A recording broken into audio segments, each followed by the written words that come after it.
In this part of the video, we continue with checking the pressure. What we're doing here is we're undoing the side port to open it up so that it is common with the main drain valve. We're putting in a wrench on the 3/8 opening and turning to counterclockwise to open up that side port. We're going to continue that until we believe it's open, or until all the way open.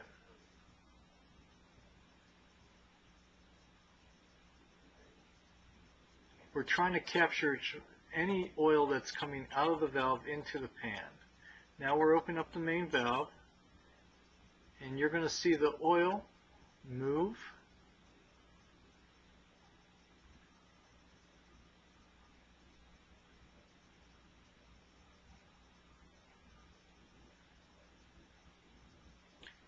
You can see here it wasn't open all the way, but as soon as we open it, the oil is moving to the right. That is a sign that there's positive pressure on the transformer. If there was negative pressure, what would happen is the oil would move towards the valve, at which time we would close the drain valve immediately and stop the process until we can get positive pressure on the transformer.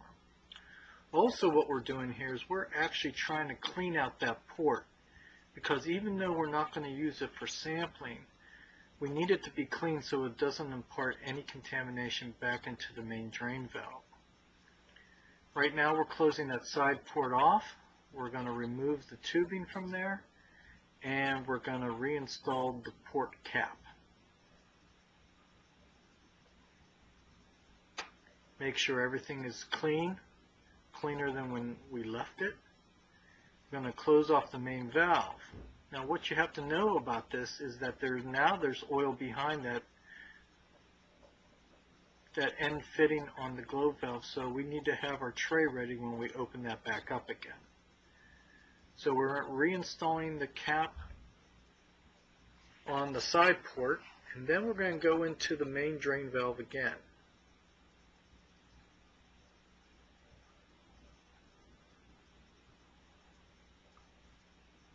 Make sure you have the appropriate tools to do the work that you need to do, such as wrenches and screwdrivers and plumbing tape and etc. So we're making sure the valve is closed before we open it so we don't get squirted with oil. You're going to see some oil come out here in a second because we had to open it to get into the side port.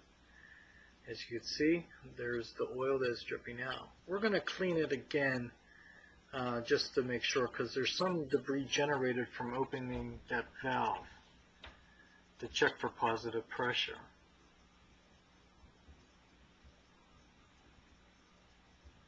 If you ever looked at those little side port valves, you could see that the connection to the main drain valve is actually a very, very tiny hole. That tiny hole tends to collect all sorts of debris. Now these are various fittings that we have. You can see that they're all brass, bronze, or stainless steel. We have no black iron, we have no regular steel, and we have no galvanized. And the reason is those types of metals a lot of times will impart contamination.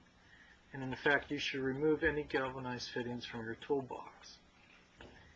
In this case, we're installing a 2-inch bushing adapter to a 1/2 inch, and from the 1/2 inch we're putting a hose barb from the 1/2 inch to a 1/4 inch tube. And we had Teflon tape on that bushing adapter so that we don't harm the threads and we create a good seal as we do so.